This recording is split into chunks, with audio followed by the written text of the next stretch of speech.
In today's society, being perfect is something really admired by people, and it's something that people actually strive for.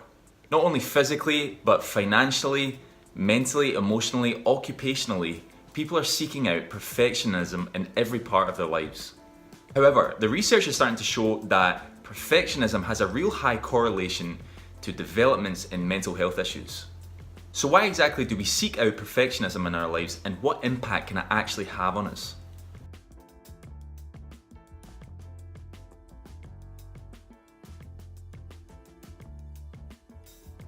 Guys, welcome to another week's episode of GetPsyched, and this week we're going to be taking a look at perfectionism, what perfectionism is, why we seek it out, and what it can actually do to us. So what exactly is the issue with perfectionism in the first place? You might actually think initially that it's quite a good thing to be seeking out perfectionism in different parts of our lives. However, in truth, and I think everybody can agree, true perfectionism is completely unattainable in every part of our lives, and when people actually try and reach for it and inevitably fail, sometimes what can happen is that there can be developments in the mental health of those people, and the research has actually shown this deep correlation between the seeking for perfectionism and the development of mental health issues as a result. Now, perfectionism and the studies in perfectionism has come under a lot of debate, and there's a lot of different studies and different research that fundamentally tries to say the same thing. What it comes down to is that perfectionism has two separate identities. There's the normal level of perfectionism and there's the neurotic level of perfectionism. Now, Hammercheck in 1978 was the first one to really establish these two separate identities of perfectionism. Now, this study has come under a lot of criticism, and it's something I'm not necessarily going to go directly into in this video, but I do encourage you to look into that research and to gain a fuller perspective of exactly what the psychology research of perfectionism says. But what we're going to look at is the identities that Hammercheck came up with regards to perfectionism. Now, what normal perfectionism fundamentally means is that somebody gains from the amount of effort that they put in a seeking and a striving to do better. And as a result, their self-esteem and their mental health is not compromised. Hammercheck labeled this as normal perfectionism. However, neurotic perfectionism is when people strive for unrealistic goals and suffer when they don't reach them. And it's this neurotic aspect of perfectionism that we can attribute to the developing mental health issues that people suffer from when they try and seek out perfectionism in every part of their lives. And it's this correlation between mental health issues and perfectionism that has come to light in more recent research, and Hewitt has actually established a huge body of research to do with perfectionism and the issues that it has with mental health for the past 20 years. And what has actually been established is that different types of perfectionism or seeking perfectionism in different areas of your life actually has a correlation to different aspects of mental health or different types of mental health disorders. Now, there's no doubt that there's some people that argue against what Hewitt says and actually state that perfectionism is a necessity for people in order to be successful. And often what happens is that the example of Olympic athletes is used. If there is no strive for perfectionism, then there is no achievement in the individual sport, these people argue. However, Hewitt in response argues that there's a difference between striving to excel and striving to perfect. And what he argues is that both have completely different connotations for people and their well-being.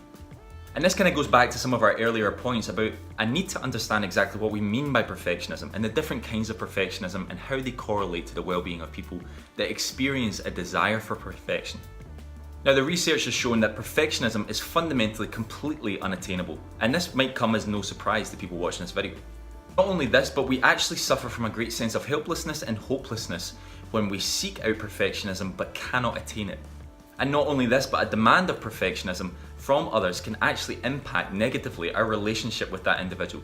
You can maybe think about your boss, for example. If your boss is hugely demanding that you continually perfect your skills and do better and better and better, the relationship between you and your boss suffers. Now, the exact same thing happens in our relationship with spouses and loved ones, family members and friends. When we demand perfection of those people, what actually happens is that the relationship worsens. As I've said before, there is no such thing as perfectionism in every part of our lives. Perfectionism is fundamentally unattainable for ourselves, and it's an unrealistic expectation that sometimes we impose on the people closest to us.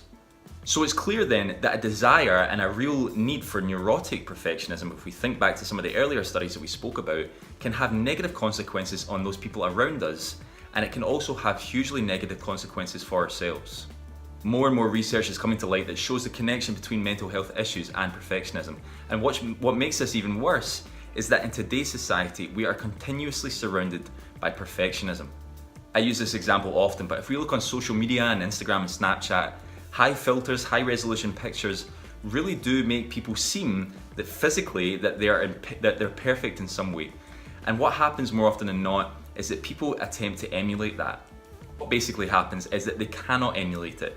And in that seeking and that striving perfection, there's resulting mental health difficulties that are being experienced because of seeking out that perfection.